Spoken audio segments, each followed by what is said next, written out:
Anthony Richardson, who was a prodigy at Florida. Wink, wink, nod, nod, in the big bad Southeastern Conference. But Anthony Richardson is back. He was in uniform on Sunday. Will dress rehearsal for the Colts. They played the Broncos. Don't know if you saw this game or not. Maybe you were not partaking. Perhaps you missed it. But Richardson, tagged as the forever quarterback, when I say forever, the next few years, for the Indianapolis football team. And he played, and how did he do?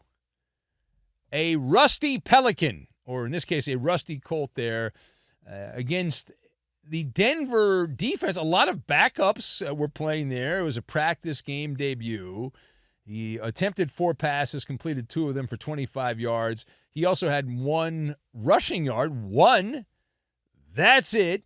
And it was an unsatisfactory performance. It was 1 game, few passes and all that. Now, Richardson also got away with a throw that shoulda, woulda, coulda been intercepted, the old wounded duck. But let us discuss the question. How would you sum up the return of Anthony Richardson, his performance there for the Colts, the first peek at Anthony Richardson back in uniform? So I've got Dave Chappelle, Error Code, and British Singer. And we will combine all of these things together, and we are going to make some X's and O's is what we're going to make. So number one. Oh, you jumped the gun. Number one. Yes. All right, stop. Anthony Richardson looked like he had no legs underneath him. Right? No legs underneath. Did not have his sea legs. I guess that's the way you would describe it there. Wobbly, mistake-prone. That was how he was, and it was only a few passes, but that was how he was supposed to look last year. He actually looked much better than we thought he was going to look when he played in the handful of games before Snap, Crackle, Pop popped up on the resume there. But these exhibition games are a work-out-the-kink situation, and there's a lot of work to be done for the coaching genius, Shane Steichen, the offensive guru in Indianapolis, the head coach there. He did not hit the ground running, Anthony Richardson. Fair to say. I think we can all agree on that. And now you cannot make any formal conclusions based on a handful of passes in the first practice football game. But Richardson did look zonked in limited duty. We know that. We saw it. We saw what we saw. And Richardson, it's like the old one of the old Dave Chappelle movies in his early days in the 90s there, Half-Baked. He's not close to being the finished product here. I know that was a movie about weed, but just go with it. So it's a quagmire for the Colts because for him to play, for Anthony Richardson to play up to what they thought they were getting, he has to run with wild abandon, right? He has to run all over the place.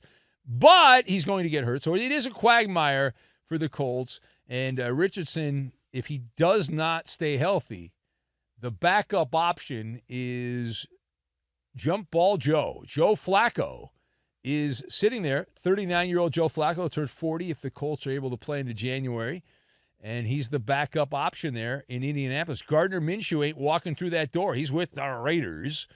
We'll talk more about that as we go through the night. But now, page 2 here. Speaking of the Horseshoes, their opponent here, we'll get to them in a minute, the Broncos, but the Guardians of the Galaxy, before we get there, Guardians of the Galaxy, not the baseball team, the Guardians, were just a couple months after the NFL said, you know what, we're good. We'll allow you yahoos to wear this padded thing atop your helmet.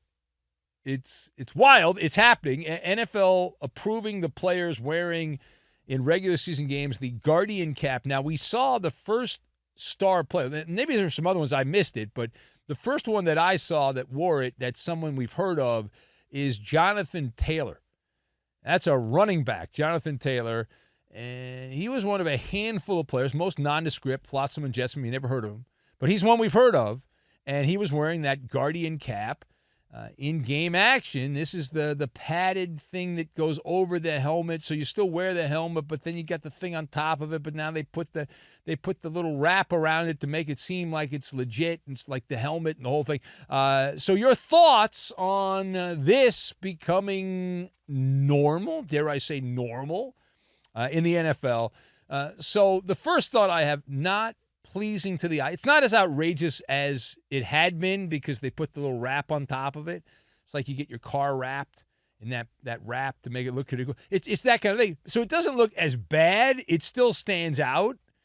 It's not pleasing to the eye. That's the main takeaway there. The NFL is using also a small sample size, and they've determined that it's effective based on a small sample size. It's all about the health and safety mandate, which is another code for don't sue us. We don't want to pay our lawyers. So because of liability, we're going with this. Just believe in us. Just like the water in Paris is safe. Go swimming. Knock yourself out. We've spent $1.5 billion, and you're good to go. Now, if you end up in the hospital, well, it happens. But either way, we're skeptics about how effective this is going to be. We can confirm, though. It looks like an error code. Again, not as bad as it did look without the shell on top of it, but it's like a glitch, but not a good kind of glitch in a video game. Like, why is that helmet a little bit bigger? What's going on? Something went kerflooey. And it is impossible. And one thing I know about doing overnight radio, you have a lot of pizzazz. There's a lot of razzmatazz when you do overnight radio. You're just one of the cool people when you do it. And when you have that, it's very difficult, like as a football player, to have any kind of aura or swag when you're wearing the Guardian helmet protector thing, whatever they call it. It's very difficult. It is the NFL's equivalent to a kick me sign. Like, how you tape that, put a little scotch tape and tape it to somebody's back. Yeah, kick me. That's essentially what it is, right? And that's just the way I look at it. It's going to take a lot of time for this to become a normal situation. And will it ever become a normal situation? Because how many players are actually going to do it? Because for most guys, they don't want any part of this. Now, when I was younger, when I was a kid, there was a guy in the Buffalo Bills named Steve Tasker who had a giant oversized helmet. And there were reasons for it, but it wasn't they didn't call it the Guardian helmet or whatever. He had that, and he stood out, and everyone knew where he was on the field. He was a great special teams player in his era, and people were like, whoa, what's going on? They pointed at that guy. All right, final point. Back to the practice game action. Not a real game, a practice game. Because for the Denver side of things, everyone's going gaga for the performance of their quarterback. The guy that was overdrafted by most accounts. The draftnik said, what are you doing?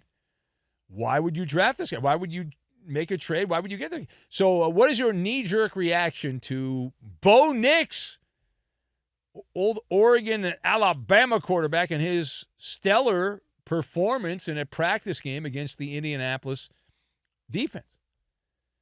So, how can you not be impressed? 4 scoring drives. Bo Nix led the Broncos on. And some initial thoughts on this, it was like a British singer, Sade, a smooth operator. But you wonder how much of that is just playing backups, and it's the exhibition game, and what's going to happen when the real games begin. And we know we've been burned. We don't want to be burned again. It's a much different animal once the real situation pops up. So he was relaxed. He was not overwhelmed. It looked to me, maybe I'm wrong on this, but it looked like the Broncos ran a similar dumbed-down offense to what Peyton had done last year with Russell Wilson. And to the credit of Bo Nix, he ran that very well. How much of that is him? How much of that is the play calling? How much of that is the fact the Colts were not fully engaged on defense?